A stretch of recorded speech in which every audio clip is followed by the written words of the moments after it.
Capítulo 15. El Señor del sábado. El día de reposo fue particularmente sagrado a Israel. Desde una época muy temprana de la historia de Israel como nación, figuró prominentemente la observancia del día de reposo con carácter de día santo, entre las cosas que el Señor requirió a su pueblo. Por cierto, el cumplimiento de este día, en el curso del cual suspendían todos sus trabajos ordinarios, era una característica nacional por medio de la que los israelitas se distinguían de los pueblos paganos, y justificadamente, porque la santidad del día de reposo quedó convertida en señal del convenio entre el pueblo escogido y su Dios. La santidad del día de reposo quedó prefigurada en la historia de la creación, y antecedió la colocación del hombre sobre la tierra, como lo hace constar el hecho de que Dios reposó después de los 6 periodos o días de la obra creadora, y bendijo el día séptimo y lo santificó. Durante el éxodo de Israel, se apartó el séptimo día para descansar, y en él no era permitido asar, hervir ni preparar alimentos en ninguna otra forma. Era necesario recoger doble porción de maná el día sexto, mientras que en los otros días les era expresamente prohibido guardar un excedente de este pan cotidiano enviado del cielo. El Señor observaba el carácter sagrado del día santo reteniendo el maná en esa ocasión. El mandamiento de celebrar rigurosamente el día de reposo quedó definitiva y explícitamente expresado en el Decálogo, escrito por la mano de Dios en medio de la imponente gloria del Sinaí, y por medio de frecuentes proclamaciones se le recordaba este mandato al pueblo de era ilícito encender fuego ese día, y leemos acerca de un hombre que fue ejecutado porque salió a recoger leña el día séptimo.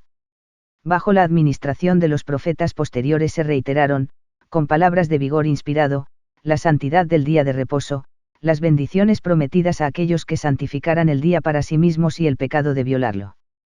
Nehemías tuvo que amonestar y reprender sobre el asunto, y atribuyó la aflicción del pueblo a la pérdida de la gracia de Jehová por haber profanado el día de reposo. Por boca de Ezequiel el Señor afirmó que la institución del día de reposo era señal del convenio entre él y el pueblo de Israel, y con fuerte severidad reprochó a los que no observaban el día para la rama desgajada de la nación israelita que había colonizado el hemisferio occidental, el respeto a la santidad del día de reposo. Fue una exigencia no menos imperiosa. Sin embargo, la observancia que se exigía era todo lo contrario de la aflicción y las cargas, el día de reposo estaba consagrado al descanso y al gozo justo, y habría de ser un día de fiesta espiritual delante del Señor. No se había establecido para que fuese un día de abstinencia, todos podían comer, pero así la ama como la criada habrían de quedar libres del trabajo de preparar los alimentos, ni el amo ni hombre alguno debía arar, cavar o hacer cualquier otro trabajo, y el día de reposo semanal beneficiaba tanto al ganado como a sus dueños. Además del día de reposo de cada semana, el Señor en su misericordia también prescribió un año sabático, cada séptimo año la tierra debía descansar, para que de esta manera aumentara su fertilidad 3 después de un transcurso de 7 veces 7 años, el 50º debía celebrarse como año de jubileo, durante el cual el pueblo habría de vivir del aumento acumulado en los años anteriores de abundancia, y recogijarse con liberalidad, otorgándose unos a otros la redención de las hipotecas y la servidumbre, el perdón de las deudas y el alivio en general de las cargas, todo lo cual habría de hacerse con misericordia y justicia los sábados establecidos por el Señor, bien fueran días, semanas o años, habrían de ser tiempos de refrigerio, alivio, bendición, abundancia y adoración. Los muchos que interpretan la necesidad de trabajar como parte de la maldición provocada por la caída de Adán, debían ver en el día de reposo semanal un tiempo de alivio provisional, una época en que se ven libres del trabajo, en que se les concede la bendita oportunidad de acercarse un poco más a 115. La presencia de aquel de quien el género humano ha quedado separado por causa del pecado, mientras que para aquellos que tienen un concepto más noble de la vida y hallan en el trabajo la felicidad así como una bendición material, este descanso periódico les trae refrigerio y produce vigor renovado para los días que siguen. Sin embargo, desde mucho antes del advenimiento de Cristo se había menospreciado en forma muy extensa el propósito original del día de reposo, y el peso de los reglamentos rabínicos y el formalismo de las prohibiciones habían sofocado el espíritu de su observancia. En la época del ministerio del Señor eran innumerables las interpretaciones técnicas prescritas como reglas y añadidas a la ley, y la carga que en esta forma se había impuesto sobre el pueblo había llegado a ser casi insoportable. De los muchos requerimientos sanos de la ley de Moisés, que en la forma ya descrita los maestros y guías espirituales de los judíos habían convertido en gravosa carga, se destacaba en forma especial el de la observancia del día de reposo. El seto con el que injustificadamente pretendían amparar la ley 1 estaba particularmente cubierto de púas en las secciones referentes al día de reposo judío. Aun las infracciones menudas de las reglas tradicionales se castigaban severamente, y se conservaba delante de los ojos del pueblo la amenaza suprema de la pena capital, en caso de una profanación extremada. He sanado un paralítico en el día de reposo. En vista de esta situación, no es causa de sorpresa hallar que casi desde el principio de su obra pública nuestro Señor fue acusado de profanar el día de reposo. El Evangelio de Juan 11 narra uno de estos casos, junto con muchos importantes incidentes, e incluye en su relato la efectuación de un milagro impresionante en extremo. Jesús se hallaba de nuevo en Jerusalén, en la época de una de las fiestas judías dentro de la ciudad, cerca del mercado de las ovejas, se hallaba un estanque de agua. Según la descripción que se ha escrito, nos es dado a entender que se trataba de un manantial natural, en cuyas aguas posiblemente abundaban sólidos o gases disueltos, tal vez ambas cosas, de modo que formaban lo que hoy llamaríamos aguas termales o minerales, pues hallamos que se atribuían a las aguas virtudes curativas, y muchos que padecían aflicciones iban allí para bañarse. El manantial era intermitente, en determinados intervalos las aguas subían con un movimiento burbujante y entonces volvían a su nivel normal. En muchas partes del mundo se conocen en la actualidad varios manantiales de esta naturaleza. Algunas personas creían que la agitación periódica de las aguas de Betesda era el resultado de una intervención sobrenatural, y se decía que el que primero descendía al estanque después del movimiento del agua, quedaba sano de cualquier enfermedad que tuviese. El estanque de referencia se hallaba total o parcialmente encerrado, y se habían edificado 5 pórticos para abrigar a los que esperaban junto al manantial el movimiento intermitente de las aguas. Un día de reposo, Jesús visitó el estanque y vio una multitud de enfermos esperando en la forma ya referida. Entre ellos estaba un hombre que por 38 años se había visto gravemente afligido. Por sus palabras sobre su condición impotente podemos juzgar que padecía de parálisis o posiblemente una forma muy desarrollada de reumatismo. Cualquiera que haya sido su aflicción, lo incapacitaba al grado de privarlo de casi toda oportunidad de entrar en el estanque en el momento preciso, porque otros menos lisiados se le adelantaban, y según las leyendas concernientes a las propiedades curativas del manantial, solamente el primero que entraba en el estanque después de la agitación de las aguas, tenía esperanzas de ser aliviado. Jesús vio en el hombre a una persona digna de ser bendecida, y le dijo, ¿quieres ser sano? Fue tan sencilla la pregunta que casi parece redundante. Por supuesto el hombre deseaba ser sanado, y esperaba paciente y ansiosamente lograr la pequeña oportunidad que tenía de llegar al agua en el momento oportuno. Sin embargo, como en todas las palabras del maestro, hubo razón para la pregunta. Se atrajo la atención del hombre y quedó fija en él, la pregunta despertó en el corazón del 116. Afligido un nuevo anhelo de la salud y fuerza de que había sido despojado desde los días de su juventud. Su respuesta lastimosa reveló sus pensamientos casi desahuciados, únicamente pensaba en las virtudes supuestas del estanque de Betesda cuando dijo, Señor, no tengo quien me meta en el estanque cuando se agita el agua, y entre tanto que yo voy, otro desciende antes que yo. Entonces Jesús le dijo, levántate, toma tu lecho, y anda. Inmediatamente resurgió la fuerza en aquel hombre que había sido un inválido impotente casi 4 décadas, obedeció al maestro y, recogiendo su pequeño colchón o estera en que había estado acostado, se fue andando. No había caminado mucho cuando los judíos, es decir, algunos de los príncipes o gobernantes, que así los llama el evangelista Juan, lo vieron cargando su lecho, y era el día de reposo. Con el agradecimiento y sencillez honrada de su corazón contestó la apremiante reprensión de ellos, diciendo que el que lo había sanado fue quien le dijo que tomara su lecho y anduviera. El interés de los inquiridores inmediatamente pasó del hombre a aquel que había efectuado el milagro, pero el que había sido paralítico no pudo nombrar a su benefactor, ya que había perdido a Jesús entre la multitud antes que tuviera oportunidad de preguntarle o darle las gracias. Posiblemente impulsado por un deseo de expresar su gratitud y gozo en oración, el hombre que había sido sanado fue al templo. Allí lo encontró Jesús, y le dijo, mira, has sido sanado, no peques más, para que no te venga alguna cosa peor. Probablemente él mismo había traído sobre sí esa aflicción por motivo de sus propios hábitos pecaminosos.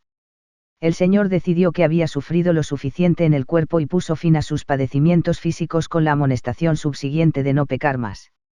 El hombre fue y declaró a los oficiales quién lo había sanado.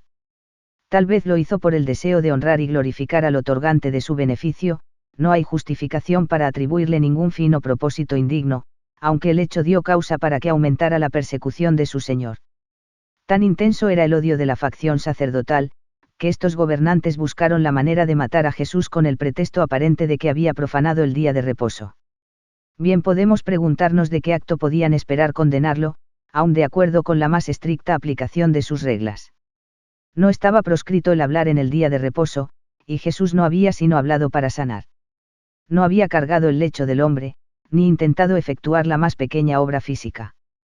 De acuerdo con su propia interpretación de la ley, no tenían por qué impugnarlo.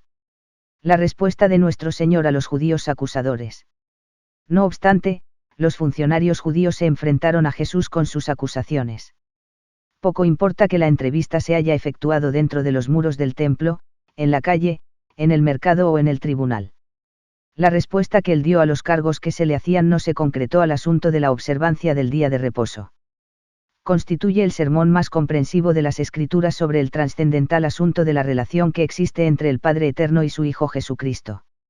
Sus primeras palabras aumentaron la ya intensa ira de los judíos.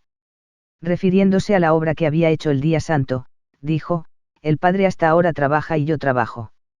Esta afirmación ellos interpretaron como blasfemia. Por esto los judíos aún más procuraban matarle, porque no solo quebrantaba el día de reposo, sino que también decía que Dios era su propio Padre, haciéndose igual a Dios. A su protesta, expresada o tácita, Jesús respondió que él, el Hijo, no obraba independientemente y, de hecho, no podía hacer cosa alguna que no concordara con la voluntad del Padre y con aquello que lo hubiera visto hacer, y que de tal modo se expresaba el amor del Padre por el Hijo, que le manifestaba sus obras. Observemos que Jesús en ninguna manera procuró cambiar con sus explicaciones la manera en que ellos habían interpretado sus palabras, al contrario, confirmó el acierto de sus deducciones. Expresó una asociación con el Padre mediante una relación más íntima y exaltada de lo que habían conceptuado. La autoridad que le había sido dada del Padre no se limitaba a la curación de enfermedades corporales. Él tenía el poder aún para dar vida a los muertos, porque como el Padre 117 levanta a los muertos, y les da vida, así también el Hijo a los que quiere da vida. Además, le había sido concedido el poder para juzgar a los hombres, y nadie podía honrar al Padre si no honraba al Hijo. Entonces hizo esta penetrante afirmación, de cierto os digo, el que oye mi palabra, y cree al que me envió, tiene vida eterna, y no vendrá a condenación, mas ha pasado de muerte a vida. El reino de Cristo no está limitado por el sepulcro, aun los muertos dependen enteramente de él para su salvación, y a los oídos espantados de sus azorados acusadores proclamó la solemne verdad de que aun entonces se hallaba cerca la hora en que los muertos habrían de oír la voz del Hijo de Dios.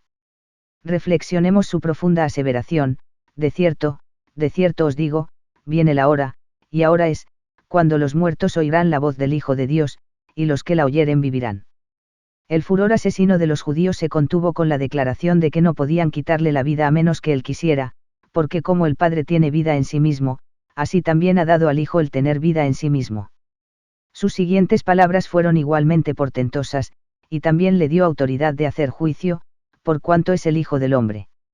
Él, el Hijo del exaltado y glorificado varón de santidad, y en esa época él mismo un ser mortal iba a ser el juez de los hombres. Con razón se maravillaron, jamás habían oído ni leído semejante doctrina, no procedía de los escribas o los rabinos, ni tampoco de las escuelas farisaicas o saduceas. Los reprendió por su asombro, diciendo, no os maravilléis de esto, porque vendrá hora cuando todos los que están en los sepulcros oirán su voz, y los que hicieron lo bueno, saldrán a resurrección de vida, mas los que hicieron lo malo, a resurrección de condenación. Esta proclamación de la resurrección, expresada tan claramente que el más iletrado podía entender, debe haber ofendido a todo saduceo que se hallaba presente, porque éstos negaban enfáticamente la realidad de la resurrección. En las palabras anteriores se afirma indisputablemente la universalidad de una resurrección, no solo saldrán los justos de sus tumbas con sus cuerpos de carne y huesos, sino aun aquellos que merezcan la condenación. Reiterando entonces su solemne aseveración sobre la unidad de la voluntad de su Padre y la suya, Cristo se refirió al asunto de los testigos de su obra. Admitió lo que era uno de los principios aceptados de la época, que no era suficiente el testimonio de un hombre sin corroboración, pero añadió, otro es el que da testimonio acerca de mí, y sé que el testimonio que da de mí es verdadero.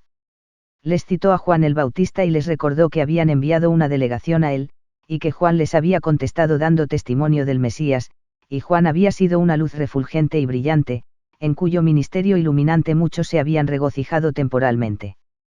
Los judíos hostiles tuvieron que reconocer que de acuerdo con su interpretación más estricta de las reglas sobre la evidencia, el testimonio de Juan era válido. Pero, continuó Jesús, yo no recibo testimonio de hombre alguno. Yo tengo mayor testimonio que el de Juan, porque las obras que el Padre me dio para que cumpliese, las mismas obras que yo hago, dan testimonio de mí, que el Padre me ha enviado. También el Padre que me envió ha dado testimonio de mí. Entonces con frases de condenación incondicional les dijo que no se encontraba en ellos la palabra del Padre porque se habían negado a aceptar a aquel a quien el Padre había enviado. En forma directa y humilladora amonestó a aquellos hombres versados en la ley, esos intérpretes de los profetas, esos expositores profesionales de las Escrituras sagradas, a que se dedicaran a leer y a estudiar. Escudriñad las Escrituras, les dijo, porque a vosotros os parece que en ellas tenéis la vida eterna, y ellas son las que dan testimonio de mí. Continuó acusándolos de que ellos, que admitían y enseñaban que en las Escrituras se hallaba el camino de la vida eterna, se negaban a venir a él, de quien esas mismas Escrituras testificaban, aunque si venían a él podrían obtener la vida eterna. Gloria de los hombres no recibo, añadid, mas yo os conozco, que no tenéis amor de Dios en vosotros. Ellos sabían que aspiraban a los honores de los hombres, que recibían honores el uno del otro, que eran nombrados rabinos y doctores de la ley, escribas y maestros, confiriéndose títulos y grados, todos de los hombres, y al mismo tiempo rechazaban a aquel que venía en el nombre de uno infinitamente mayor que todas sus escuelas o sociedades, pues él venía en el nombre supremo del Padre. Les fue indicada entonces la causa de su ignorancia espiritual, confiaban en los honores de los hombres y no 118. Buscaban el honor del servicio verdadero en la causa de Dios.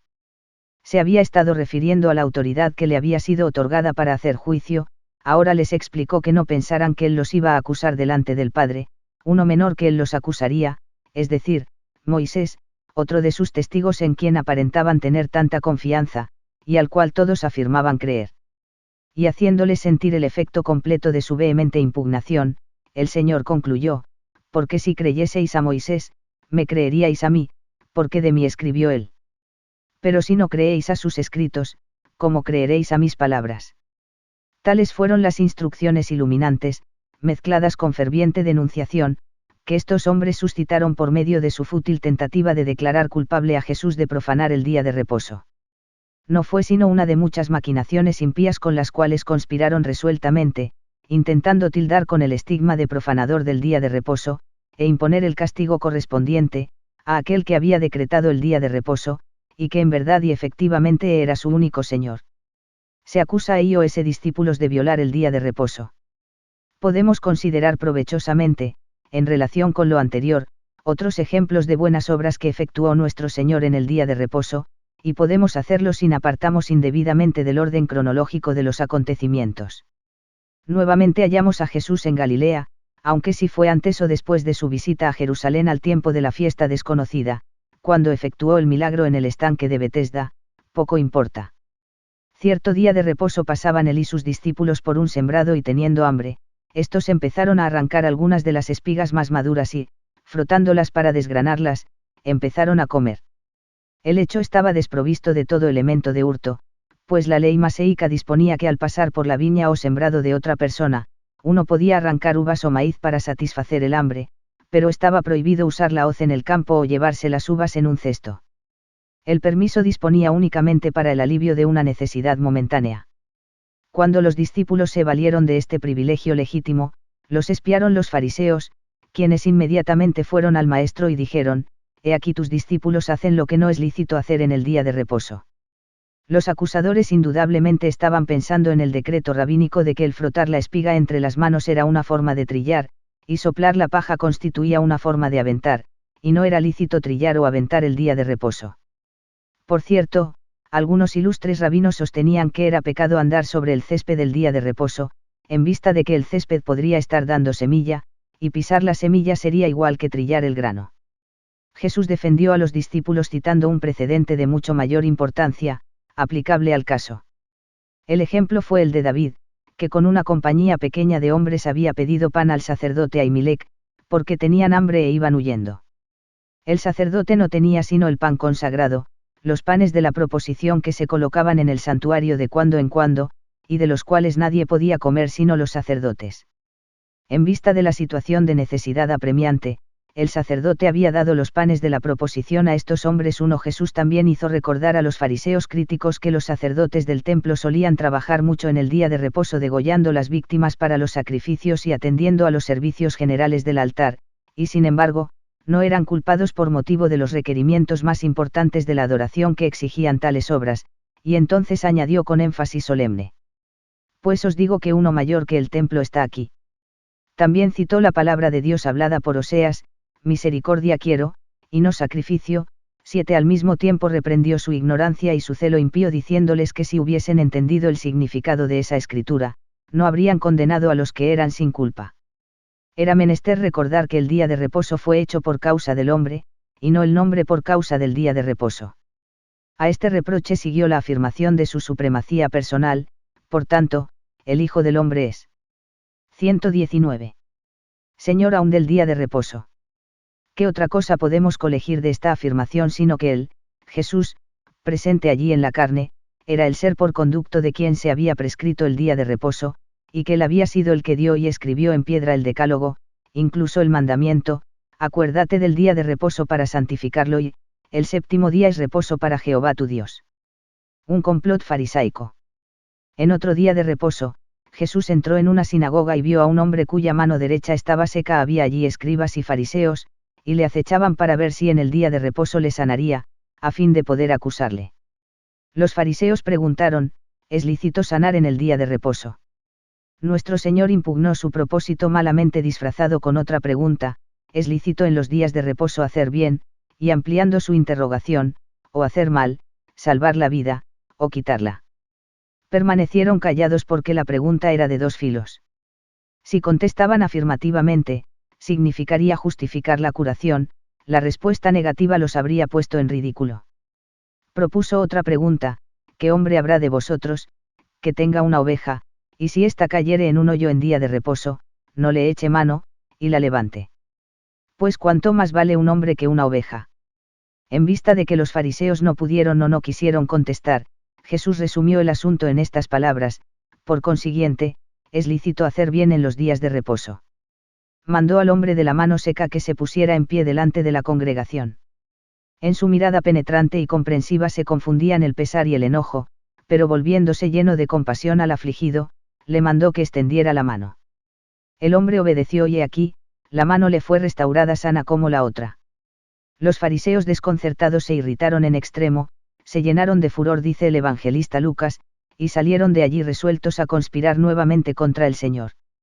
Tan enconada fue su ira que se confabularon con los herodianos, partido político generalmente impopular entre los judíos. Los gobernantes del pueblo estaban dispuestos a concertar cualquier intriga o alianza para realizar su propósito manifiesto de causar la muerte del Señor Jesús. Enterado de su impía determinación contra él, Jesús se apartó de allí. Más adelante se examinarán otras acusaciones de profanar el día de reposo presentadas por los casuistas judíos para condenar a Cristo. Notas al capítulo 15. 1. Exigencias rabínicas concernientes a la observancia del día de reposo. Ningún aspecto del sistema judío se destacaba tanto como su extraordinaria rigidez en la observancia exterior del día de reposo como día de descanso completo. Los escribas habían formulado, basándose en el mandamiento de Moisés, una extensa lista de prohibiciones y órdenes que abarcaban toda la vida social, individual y pública, y las cuales imponían a tal extremo, que parecía una caricatura ridícula. Se prescribieron prolijos reglamentos sobre la clase de nudos que lícitamente podían atarse el día de reposo. Eran ilícitos los nudos de los arrieros de camellos y de los marineros, y era igualmente ilícito atarlos o desatarlos. El nudo que pudiera ser desatado con una mano podía soltarse. Se permitía atar un zapato o una sandalia, la taza o copa de una mujer, un odre para vino o aceite, o una olla. La jarra que se llevaba a la fuente podía atarse a la cinta del vestido, pero no con cordel. Encender o apagar un fuego el día de reposo, constituía una grave profanación del día, y ni aun en caso de enfermedad se permitía violar las reglas rabínicas. Estaba prohibido administrar eméticos el día de reposo, reducir un hueso fracturado o volver a su lugar una dislocación, aunque algunos rabinos más liberales sostenían que todo aquello que ponía en peligro la vida invalidaba la ley del día de reposo, porque los mandamientos sirvieron a Israel únicamente para que viviesen por ellos. Si alguno quedaba sepultado bajo algún escombro el día de reposo, se podía cavar y extraerlo, si estaba vivo, pero si ya había muerto, permanecía donde estaba hasta que pasara el día de reposo. Life and Words of Christ, por 120. Heike, capítulo 38. 2. La fiesta desconocida. No es poca la discusión que ha suscitado con respecto a la fiesta particular a que se hace referencia en Juan 5, 1, al tiempo en que Jesús sanó al paralítico en el estanque de Betesda. Muchos escritores afirman que fue la Pascua, otros, que fue la fiesta de Purim o alguna otra celebración judía. La única apariencia de importancia relacionada con el asunto es la posibilidad de descubrir con ello, en caso de que pudiera comprobarse, algo acerca del orden cronológico de los hechos en este periodo de la vida de nuestro Señor. No se nos dice qué fiesta fue, ni tampoco el año o la época del año en que se llevó a cabo.